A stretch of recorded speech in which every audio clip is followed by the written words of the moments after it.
আসসালামু আলাইকুম প্রিয় অত্র এলাকাবাসী। আর নরসিংদী কিংবা ভৈরব নয়, এখন আপনারা যশোর বাজারে মেসার্স মামুন এন্টারপ্রাইজে পাচ্ছেন সকল প্রকার নতুন এবং পুরাতন কাঠের দরজা থেকে শুরু করে জানালা।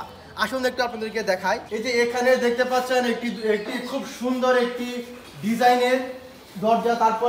তারপরে আপনারা এদিকে দেখতে পাচ্ছেন, এদিকে আরেকটি দরজা।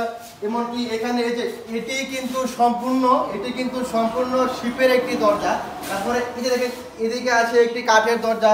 তারপরে এই যে দেখেন এদিকে কিন্তু অনেক খুব নতুন কন্ডিশনের একটি জানালা, এখানে জানালাও আছে। তারপরে যে এখানে দেখতে পাচ্ছেন একদম লোহার তৈরি, কোনো জংকার বা কোনো কিছু নাই, একদম নতুন জানালা। তারপরে আপনাদেরকে আর যদি দেখায়, এই যে আপনারা এদিকে একটু লক্ষ্য করেন, এই যে দেখেন একদম আরএফএল এর নতুন প্লাস্টিক দরজা আপনারা এখান থেকে পেতে পারেন।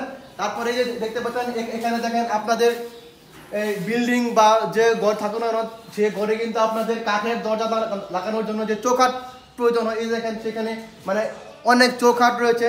তারপরে এদিকে আপনি দরজার সাইজ বুঝে কিন্তু আপনারা এখান থেকে চৌকাঠ ক্রয় করতে পারেন। তারপরে এই যে দেখেন এদিকে আরো রয়েছে দরজা। তারপরে এই যে দেখতে পাচ্ছেন এদিকে কিন্তু আবার লোহার দরজা কিন্তু রয়েছে। তবে এটি কিন্তু সম্পূর্ণ শিপের দরজাগুলোরই কিন্তু এইগুলো কিন্তু দরজা। তারপরে দেখতে পাচ্ছেন এদিকে আরো রয়েছে, এমনকি যে এদিকে ভিতরে কিন্তু রয়েছে অনেক দরজা।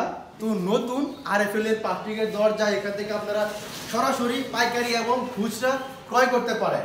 আর এই দোকানের যিনি মালিক, তিনি এই অত্র নরসিংদী জেলার শিবপুর উপজেলার যশোর ইউনিয়নের সাবেক 3 বারের সফল মেম্বার জনাব মোহাম্মদ শাহজাহান মৃধা। এই ভিডিওর নিচে আপনাদের নাম্বার যে দেখতে পাচ্ছেন, সেই নাম্বারে যদি কেউ এখান থেকে শিপের নতুন কিংবা পুরান কাঠের দরজা নিতে চান বা প্লাস্টিকের দরজা কিনতে চান, তাহলে নিচে দেওয়া এই নাম্বারে আপনারা যোগাযোগ করতে পারেন।